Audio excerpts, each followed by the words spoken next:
Te is érezted már az önvádat, azt a mérhetetlen dühöt, amit saját magad iránt érzel, hogy a francba lehetséges, hogy nem ismerted fel azt, hogy milyen emberrel élsz együtt, hogy nem vetted észre a játszmáit, a manipulációit, hogy meg tudtál neki mindent bocsájtani, és nem érted, nem tudod feldolgozni, felfogni, hogy ezt hogy engedhetted meg neki.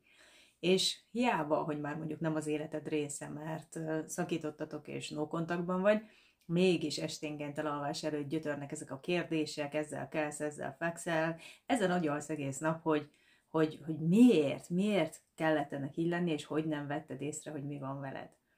Ennek az az oka nyilvánvalóan, hogy egy narcisztikus kapcsolat az nem úgy működik, hogy berúgja az ajtót, közli veled, hogy hello, én vagyok a narcisztikus, pokollá fogom tenni az életedet, hanem egy csodás, meseszerű szerelembombázással indul. Ezt követi a leértékelés szakasza, amikor már egy kis beszólás, stb. Érkezik, de ez is egy folyamat. Tehát nem egyszerre rázódítja a világ haragját és megver, hanem aprajánként hozzászoktat az ő bántalmazó viselkedéséhez. És mire észbe kapnál, addigra ugye elérkezik az eldobás időszaka, de addigra már traumás kötődésben vagy, tehát ott már te sem tudod őt elengedni, és nem is akarod elengedni, hiszen addigra már teljesen át van mosva az agyad, és úgy érzed, hogy nélküle létezni sem tudsz. És a végén, hogy miért engeded vissza a visszaporszívózás időszakában, mert újra visszatér neked az illúzióhoz, amire az elején volt, hogy ez ilyen csodálatos kapcsolat lesz, és tudod, hogy van neki jó oldala is, tudod, hogy tudtok ti jól együttműködni, és te hiszel neki, hiszel ebben az egészben.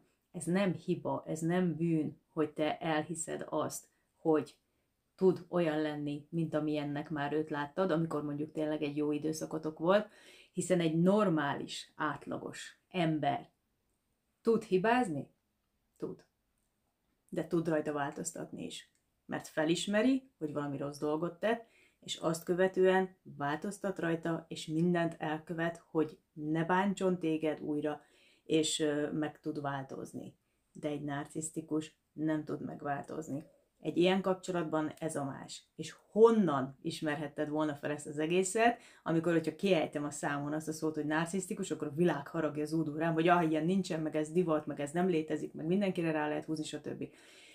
Így áll hozzá. A világ így áll hozzá nagyon sok mindenki ez a témához, és te magad is megkérdőjelezed, hiszen eléri nálad a gázlángozással, hogy megkérdőjelezd a saját valóságodat, tehát te sem lehetsz abban biztos igazából soha, hogy ő narcisztikus, mégis megpróbálod úgy kezelni, mint az eddigi kapcsolataidat, átlagosan, normálisan, várva a fejlődést, várva a változást, de ez a nap soha nem fog eljönni. Ha segítség kell a kilépéshez, várlak szeretettel online konzultációra.